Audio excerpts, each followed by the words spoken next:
मेरी पत्नी ने कुछ दिनों पहले घर की छत पर कुछ गमले रखवा दिए और एक छोटा सा बगीचा बना लिया। पिछले दिनों मैं छत पर गया तो ये देखकर हैरान रह गया कि कई गमलों में फूल खिल गए हैं।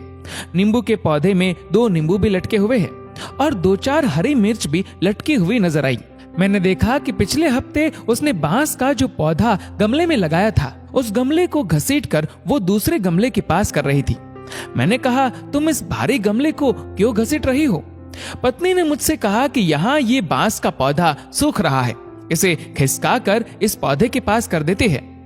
मैं हंस पड़ा और कहा, अरे पौधा सूख रहा है तो खाद डालो, पानी डालो, इसे खिसकाकर किसी और पौधे के पास कर देने से क्या होगा? पत्नी ने मुस्कुराते हुए कहा, ये पौधा यहाँ अकेला है इसलिए मुरझा रहा है, इसे बाकी पौधों के पास कर देंगे तो ये फिर लहलहा उठेगा। पौधे अकेले में सूख जाते हैं, लेकिन उन्हें अगर किसी और पौधे का साथ मिल जाए तो जी उठते हैं। ये बहुत अजीब सी बात थी।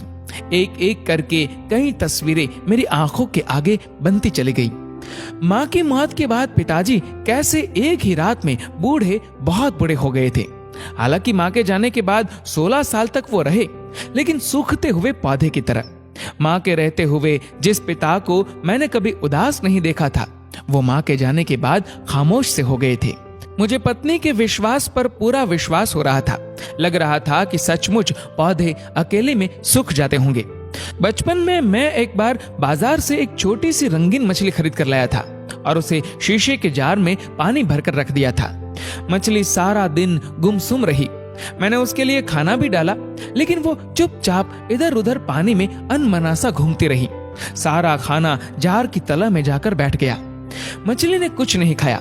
2 दिनों तक वो ऐसे ही रही और एक सुबह मैंने देखा कि वो पानी की सतह पर उल्टी पड़ी थी।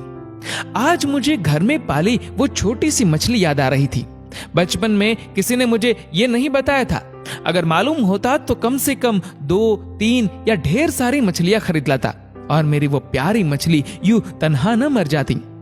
बचपन में मैंने माँ से सुना था कि लोग मकान बनवाते समय रोशनी के लिए कमरे में दीपक रखने के लिए दीवार में 2 मोखे बनवाते थे, क्योंकि माँ का कहना था कि बेचारा अकेला मोखा गुमसुम और उदास हो जाता है। मुझे लगता है कि संसार में किसी को अकेलापन पसंद नहीं। इंसान हो या पौधा, हर किसी को किसी न किसी के साथ की जरूरत होती है। आप अपने आसपास झांकिए, अगर कहीं कोई अकेला दिखे तो उसे अपना साथ दीजिए, उसे मुरझाने से बचाइए। अगर आप अकेले हो तो आप भी किसी का साथ लीजिए, आप खुद को भी मुरझाने से रोकिए। अकेलापन संसार में सबसे बड़ी सजा है। गमले के पौधे को तो हाथ से खींचकर एक दूसरे पौधे के पास किया जा सकता है, लेकिन किसी शख्स को करीब लाने के लिए जरूरत होती है रिश्तों को समझने की, सहेजने की और समेटने की। दोस्तों,